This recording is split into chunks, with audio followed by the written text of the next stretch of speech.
Hello guys, welcome to my channel. इससे पहले वाले सेशन में हम लोगों ने देखा था कि नॉन परफॉर्मिंग एसेट क्या होता है, what are the types of non performing asset, causes and the impact of non performing asset. आज हम लोग देखेंगे what are the measures that has been taken by the government of India और RBI in order to tackle the problem of NPA. जैसे कि हम लोग देखेंगे insolvency and bankruptcy code, SARFAESI act, debt recovery tribunal, prompt corrective action और भी जो measures government ने लिए हैं वो भी हम लोग कवर करेंगे। तो चलिए शुरू करते हैं। सबसे पहले देखते हैं इंसॉल्वेंसी एंड बैंक्रप्सी कोड। ये जो लॉ है ये आया 2016 में, लेकिन इससे पहले भी बहुत सारे ऐसे लॉज थे which use to deal with the problem of NPA. अब उन लॉज में ऐसी क्या दिक्कत थी, ऐसी क्या इश्यूज थे कि गवर्नमेंट को नया लॉ लेके आना पड़ा, ये हम लोग पहले देखते हैं। इन केस ऑफ कॉर्पोरेट बोरोअर क्या लॉज थे? कंपनीज के केस में companies act of 1956, companies act of 2013, sick industrial companies act of 1985। In case of retail borrower, individuals के केस में क्या लॉस थे? मेरे आपके केस में इन case of retail borrower date recovery tribunal establish किया गया था, सरफाइजी एक्ट था। तो इतने लॉस होने के बाद भी क्या एनपीए का प्रॉब्लम सॉल्व हो रहा था? नहीं। अगर आप ये डेटा देखोगे तो आपको पता चलेगा कि एनपीए जो है वो काफ़ी बढ़ता जा रहा था। ये जो है ये परसेंटेज ऑफ एनपीए है out of the total loan that was issued by the bank. तो 2008 में ये 2.3% था, फिर ये देखो 2015 में 4.3, 2016 में ये 7.5% तक पहुंच गया और 2017 में 9.3% तक पहुंच गया। और भी स्कीम्स गवर्नमेंट ने लॉन्च किए थे to deal with the problem of NPA. वो स्कीम्स क्या थे वो देख लेते हैं। In tackling NPA, following measures were taken by the government in the past. 525 scheme 2014, strategic debt restructuring 2015, asset quality review 2015, scheme for sustainable structuring of stressed asset S4A 2016। इतने schemes, इतने loss के बाद भी आप लोगों ने देखा एनपीए का प्रॉब्लम सॉल्व नहीं हो रहा था। इसीलिए आरबीआई ने डिसाइड किया कि हाँ अब हम कुछ स्कीम्स को सस्पेंड कर देते हैं। तो आरबीआई ने 2019 में इशू किया prudential framework by RBI for resolution of stressed asset, harmonised framework for resolution of stressed asset. It suspends all the earlier resolution schemes like S4A, SDR, 525 etc. ठीक है।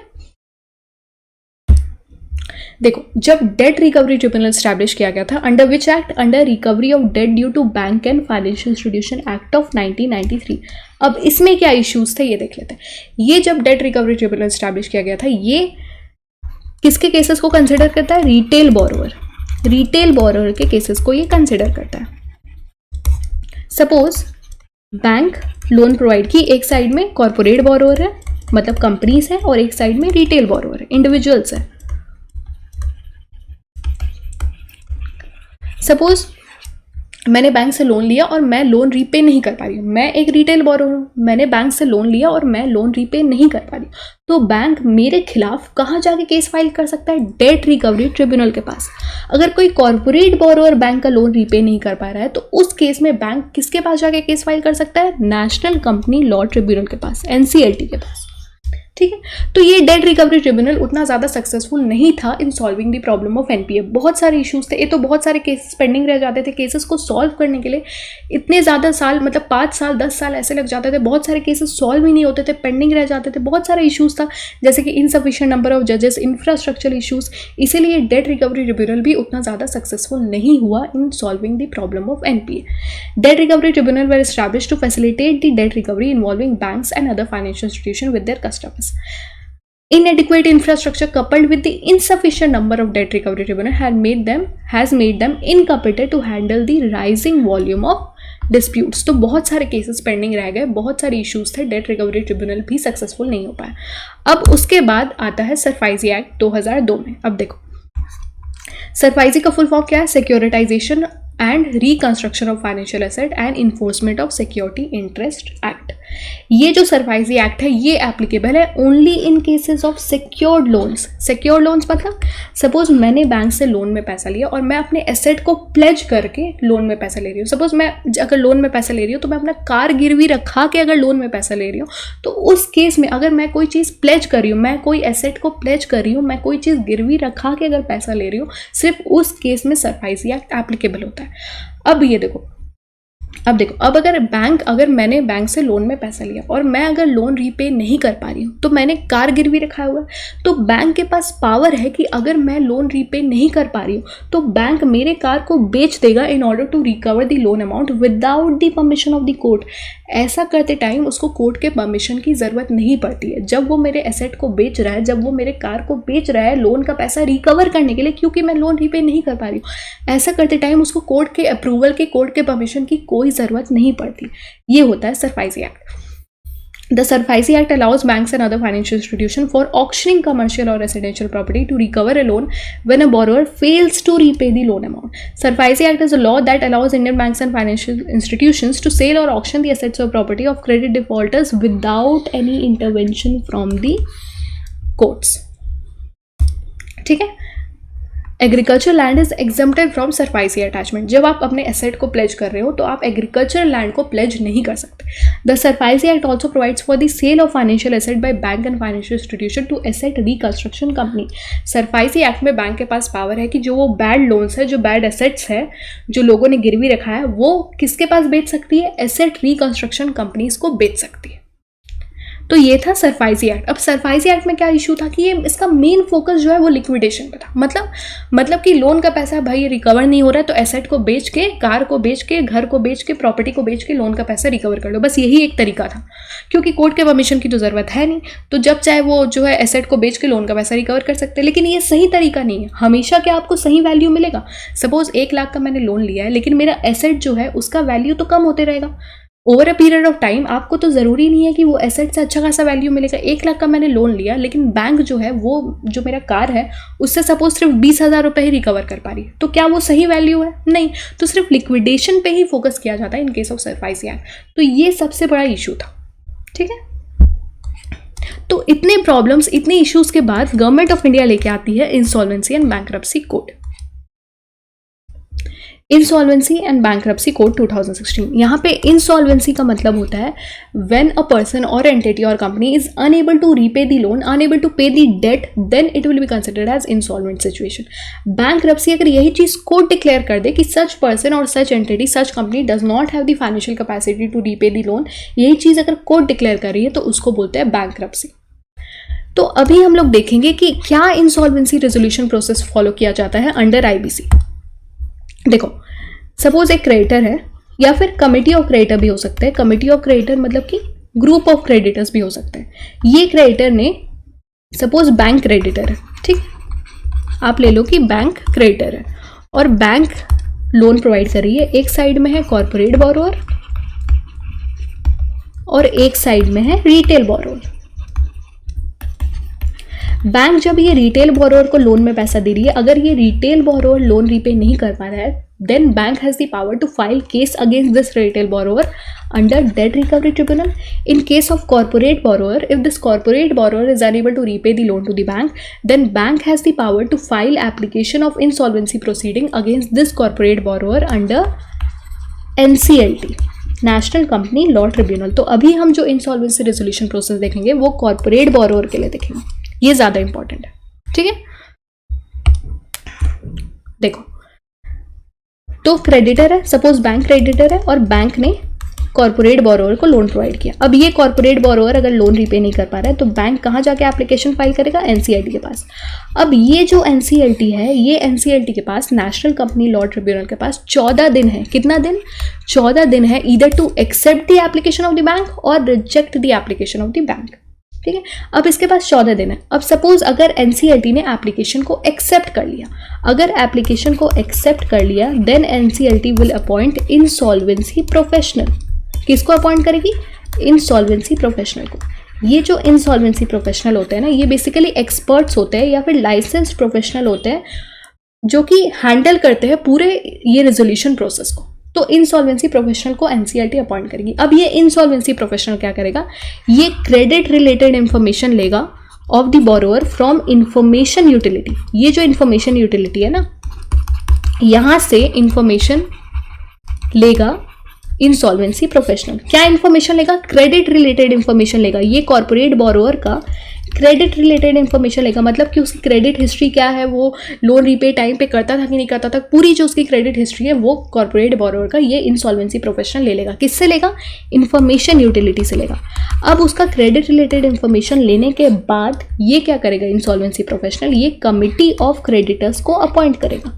किसको अपॉइंट करेगा? कमिटी ऑफ क्रेडिटर्स को appoint करेगा। ये committee of creditors के पास 180 days होंगे। कितने दिन? 180 डेज होंगे। इसको हम लोग मोरेटोरियम पीरियड भी बोलते हैं, मोरेटोरियम पीरियड। ये कमिटी ऑफ क्रेडिटर्स के पास 180 डेज होंगे to decide whether to go for liquidation of the company और find a new buyer from the market and sell the company. ये चीज़ कमिटी ऑफ क्रेडिटर डिसाइड करेंगे और ये डिसाइड करने के लिए कमिटी ऑफ क्रेडिटर्स के पास 180 दिन होंगे। उसमें कमिटी ऑफ क्रेडिटर डिसाइड करेगी कि हमें कंपनी को लिक्विडेट करना है कि नहीं करना है। ये सब चीज़ें कमिटी ऑफ क्रेडिटर डिसाइड करेगी कि हमें कंपनी के साथ करना क्या है। 180 दिन है। सपोज 180 दिन में भी अगर कमिटी ऑफ क्रेडिटर नहीं डिसाइड कर पा रही है, कोई डिसीजन नहीं ले पा रही है कि क्या करना है, तब और 90 दिन इसको दिया जा सकता है। कितना? और 90 दिन। इंसॉल्वेंसी प्रोफेशनल इसको और 90 दिन दे सकती है अगर ये डिसाइड नहीं कर पा रही। अब क्या होगा, ये अगर सपोज ये कमिटी ऑफ क्रेडिटर एक डिसीजन पे आए कि ठीक है हमें कंपनी को लिक्विडेट करना है, तब ये कमिटी ऑफ क्रेडिटर क्या करेगी? इंसॉल्वेंसी प्रोफेशनल को इन्फॉर्म करेगी कि ठीक है हमने ये डिसीजन बना लिया है, हमें कंपनी को लिक्विडेट करना है। इंसॉल्वेंसी प्रोफेशनल क्या करेगा? ये एनसीएलटी को बताएगा कि ठीक है कमिटी ऑफ क्रेडिटर एक डिसीजन में आ गई है, तो एनसीएलटी एक ऑर्डर इशू करेगा और फिर उसके बाद जो भी डिसीजन है कमिटी ऑफ क्रेडिटर का वो इम्प्लीमेंट हो जाएगा। ठीक है। अगर ये कमिटी ऑफ क्रेडिटर कोई डिसीजन पे नहीं आ पा रही है, कोई डिसीजन पे नहीं आ पा रही है, या फिर इसका रेजोल्यूशन प्लान जो है वो अप्रूव नहीं हुआ एनसीएलटी द्वारा, तो NCLT has the power to issue an order for liquidation of the assets of the debtor. NCLT order कर सकती है कि भाई आप लिक्विडेट कर दो। ठीक है। तो ये होता है पूरा जो है insolvency resolution process of corporate borrower. सबसे पहले क्या हुआ देखो, क्रेडिटर था, क्रेडिटर ने कॉर्पोरेट बोरोवर को लोन में पैसा दिया। अब ये कॉर्पोरेट बोरोवर लोन रीपे नहीं कर पा रहा है, तो क्रेडिटर के पास ऑप्शन है टू अप्रोच एनसीएलटी। एनसीएलटी के पास 14 दिन है either to accept the application of the creditor और reject the application of the creditor. NCLT अगर एक्सेप्ट कर लेगा एप्लीकेशन को तो अपॉइंट करता है इंसॉल्वेंसी प्रोफेशनल को। ये इंसॉल्वेंसी प्रोफेशनल जो भी क्रेडिट रिलेटेड इन्फॉर्मेशन है ये कॉर्पोरेट बोरोवर का, ये इन्फॉर्मेशन यूटिलिटी से ले लेगा। ये इन्फॉर्मेशन यूटिलिटी से इन्फॉर्मेशन लेने के बाद अपॉइंट करेगा कमिटी ऑफ क्रेडिटर को। ये जो कमिटी ऑफ क्रेडिटर है इनके पास 180 दिन रहते हैं डिसाइड करने के लिए कि हमें कंपनी के साथ क्या करना है, कंपनी को लिक्विडेट करना है, कंपनी को बेचना है, या कंपनी के साथ क्या करना है। जो भी चीज़ें हैं कमिटी ऑफ क्रेडिटर डिसाइड करेंगे। 180 दिन में इनको डिसाइड करना है। अगर 180 दिन में भी डिसाइड नहीं कर पा रहे हैं तो इंसॉल्वेंसी प्रोफेशनल के पास ऑप्शन है कंप्लीट जो पूरा जो डिसीजन है वो इंसॉल्वेंसी प्रोफेशनल का रहता है कि और 90 दिन देना है कि नहीं देना है। और 90 दिन अगर दिए उसके बाद डिसीजन पे आ पाए तो ठीक है, डिसीजन पे आ पाए इंसॉल्वेंसी प्रोफेशनल को बताए, आगे जाके इंसॉल्वेंसी प्रोफेशनल एनसीएलटी को बताए और NCLT will issue an order giving effect to the decision of committee of creditor. अगर ये कोई डिसीजन पे नहीं आ पाए तो NCLT has the power to order for liquidation of the assets of the debtor. ये पूरा इंसॉल्वेंसी रेजोल्यूशन प्रोसेस फॉलो किया जाता है। देखो, The Insolvency Bankruptcy Code 2016 is an Indian law which creates a consolidated framework। एक single framework रखो, पहले इतने सारे लॉस थे, इतने सारे स्कीम्स थे, उसको हटाओ, आप एक सिंगल फ्रेमवर्क रखो। That governs insolvency and bankruptcy proceedings for companies, partnership firms and individuals। The code outlines separate insolvency resolution process। Companies के लिए, इंडिविजुअल्स के लिए, पार्टनरशिप फर्म के लिए अलग अलग रेजोल्यूशन प्रोसेस है। अभी जो हम लोगों ने देखा वो कंपनीज के लिए देखा, जो कि हमारे लिए ज़्यादा इंपॉर्टेंट है। The process may be initiated by either the debtor और the creditor. Maximum time limit for the completion of insolvency resolution process has been set for corporate and individual। for companies, देखो companies के लिए कितना है, मैंने अभी आपको बताया, the process will have to be completed in 180 days। Committee of creditor को कितने दिन दिए गए थे? 180 डेज दिए गए थे and may be extended by 90 days और 90 डेज भी दिए जा सकते हैं if a majority of creditors agree। Insolvency is a situation where individuals or companies are unable to repay their outstanding debt। Bankruptcy is a situation where a court has declared, जब court ने वही चीज़ declare कर दिया कि a person or other entity insolvent having passed appropriate orders to resolve it।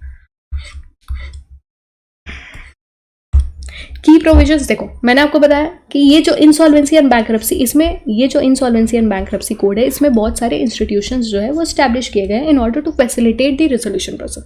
सबसे पहला है IBBI, insolvency and bankruptcy board of India, ये जो है ये पूरे प्रोसेस को रेगुलेट करता है to oversee the insolvency proceedings in the country and regulate the entities registered under it. Insolvency professional, मैंने आपको बताया जो एक्सपर्ट्स है, जो लाइसेंस प्रोफेशनल है, जो पूरे इंसॉल्वेंसी प्रोसेस को हैंडल करते हैं, वो होते हैं इंसॉल्वेंसी प्रोफेशनल।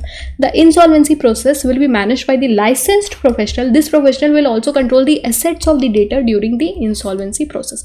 इंफॉर्मेशन यूटिलिटी, मैंने आपको बताया जहां से ये insolvency professional credit related information लेगा, वो होता है information utility.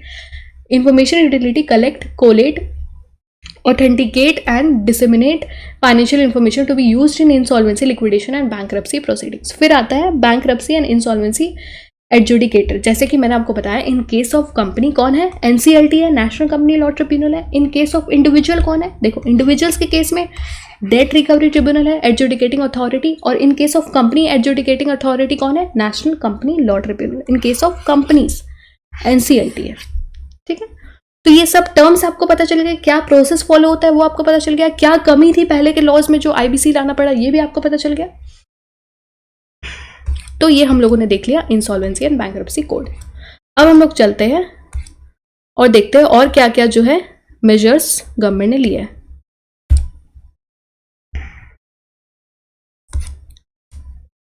Just a minute.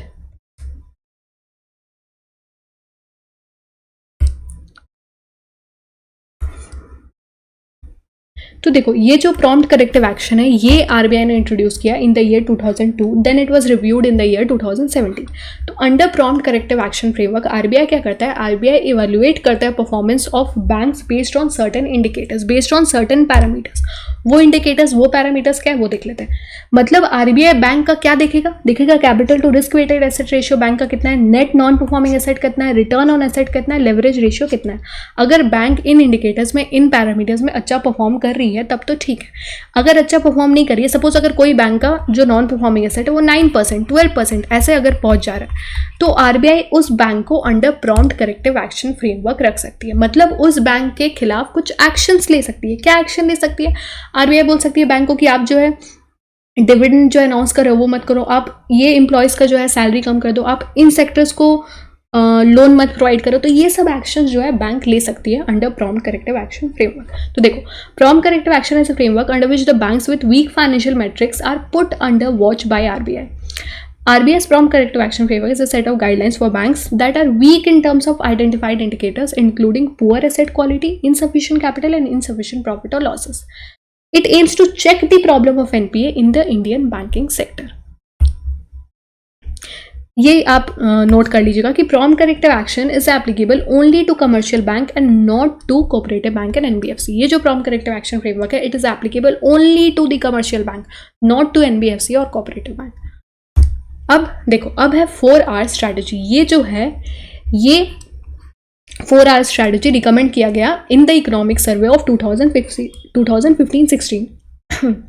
अब ये 4R स्ट्रैटेजी क्या होता है ये देख लेते हैं। देखो सबसे पहले recognition, recapitalisation, resolution, reform. Recognition मतलब क्या होता है, देखो जैसे कि बैंक को पता चल गया कि ये लोन अकाउंट जो है बहुत दिन से इस लोन अकाउंट का इंटरेस्ट या प्रिंसिपल पे नहीं हो रहा है, तो बैंक को ऐसे अकाउंट को रिकॉग्नाइज करना है। ऐसे अकाउंट सपोज 90 दिन पार हो गए, इंटरेस्ट का पैसा नहीं आया, तो आप ऐसे लोन अकाउंट को रिकॉग्नाइज करो, आप उसको NPA में डालो। सपोज 1 या 2 दिन पार हो रहे हैं तो आप उसको स्पेशल मेंशन अकाउंट में डालो। तो ये मतलब कि आप ऐसे चीज़ों को रिकॉग्नाइज करो, उसका मतलब होता है रिकॉग्निशन। रिकैपिटलाइजेशन मतलब कि आप कुछ जो है अलग से अपना कैपिटल मेंटेन करो ताकि आगे अगर कुछ लॉस हो, आगे अगर आप लोन का पैसा रिकवर नहीं कर पा रहे हो तो आपके पास खुद का थोड़ा बहुत कैपिटल होना चाहिए, तो वो होता है रिकैपिटलाइजेशन। रिजोल्यूशन मतलब आप कुछ स्टेप लो, जैसे कि कोई जो है लोन रीपे ही नहीं कर रहा तो आप उसके लिए कुछ एक्शन लो, जैसे कि आप अपने आदमियों को भेजो, आप उसके खिलाफ केस फाइल करो या फिर उसका इंटरेस्ट कम करो, लोन रीपेमेंट टेन्योर बढ़ाओ, कुछ भी करके कुछ एक्शन लो। रिफॉर्म मतलब गवर्नमेंट या RBI को कुछ ऐसे रिफॉर्म्स लेने चाहिए ताकि NPA का प्रॉब्लम सॉल्व हो। तो ये 4R स्ट्रैटेजी जो है ये 2015-16 के इकोनॉमिक सर्वे में रिकमेंड की गई थी। अब ये 4R स्ट्रैटेजी का क्या रिजल्ट है, हाँ तो ये देखो, Modi's government 4R strategy to resolve NPA crisis shows result. Bad debt, ये जो 4R स्ट्रैटेजी है इसके वजह से बैड डेट जो है वो सही मायने में कम हुआ है। Bad debt reduces by 89,189 crore. फिर लास्ट है क्रेडिट इन्फॉर्मेशन ब्यूरो। अब ये क्या होता है, देखो ये जो क्रेडिट इन्फॉर्मेशन ब्यूरो है ना, ये बेसिकली डेटा कलेक्ट करता है बैंक और फाइनेंशियल इंस्टीट्यूशन से। क्या डेटा कलेक्ट करता है? बोरोअर का डेटा, कस्टमर्स का डेटा कलेक्ट करता है कि कस्टमर जो है लोन टाइमली रिपे कर रहा है कि नहीं, कितना जो है उसका लोन अकाउंट कब कब उसका एनपीए में जाता है, वो क्रेडिट कार्ड का जो बिल है वो टाइमली रिपे कर रहा है कि नहीं। तो ये सब इन्फॉर्मेशन कौन रखता है? ये सब इन्फॉर्मेशन क्रेडिट इन्फॉर्मेशन ब्यूरो रखता है, मतलब कि पूरा उसका क्रेडिट हिस्ट्री रखता है, बोरोअर का पूरा क्रेडिट हिस्ट्री रखता है कि वो कितना जो है टाइमली लोन रीपे कर रहा है, अपने क्रेडिट बिल का जो लोन है वो टाइमली रीपे कर रहा है कि नहीं। तो ये सब चीज़ें, जितना भी क्रेडिट रिलेटेड इन्फॉर्मेशन है बोरोअर का, ये क्रेडिट इन्फॉर्मेशन ब्यूरो रखता है और उसी के हिसाब से सिबिल स्कोर देता है। ये सिबिल स्कोर जो क्रेडिट इन्फॉर्मेशन ब्यूरो देता है, ये बहुत ज़्यादा मायने रखता है, क्योंकि ये सिबिल स्कोर के बेसिस पे ही बैंक या फाइनेंशियल इंस्टीट्यूशन डिसाइड करती है कि आपको लोन देना है कि नहीं। अगर आपका सिबिल स्कोर ही ठीक नहीं है तो हो सकता है आपको लोन अप्रूवल में टाइम लगे, हो सकता है आपको लोन ही ना मिले अगर आपका सिबिल स्कोर ठीक है कि नहीं। ठीक है। क्रेडिट इन्फॉर्मेशन ब्यूरो लिमिटेड और CIBIL is the India's first credit information company founded in August 2000. CIBIL collects the data from member institution, bank and other lenders and maintains record of customers, individual or any business payments pertaining to loans and credit card. पूरा उसका जो है information रखती है. The information is then used to create credit information reports और credit score. तो ये जो इन्फॉर्मेशन बोरोवर का क्रेडिट इन्फॉर्मेशन ब्यूरो रख रही है, ये इन्फॉर्मेशन के हिसाब से उसका क्रेडिट स्कोर बनाया जाता है या सिबिल स्कोर जो है वो कैलकुलेट किया जाता है। अगर सिबिल स्कोर ठीक है तब तो ठीक है, आपको लोन आपका जल्दी अप्रूव हो जाएगा। सिबिल स्कोर ही ठीक नहीं है, मतलब हो सकता है लोन अप्रूवल में टाइम लगेगा या आपको लोन ही नहीं मिलेगा अगर आपका सिबिल स्कोर बहुत ज़्यादा खराब है। They are then used by the lenders to evaluate and approve loan applications. तो ये सिबिल स्कोर जो है ये लेंडर्स जो है कंसिडर करती है at the time of loan approval. तो ये हम लोगों ने देख लिया कि क्या क्या मेजर्स लिए गए हैं in order to tackle the problem of NPA और in order to address the problem of NPA in the Indian banking sector. So that's it for today. If you like this video, please do subscribe to my channel and I'll see you in the next session. Till then, take care. Bye bye.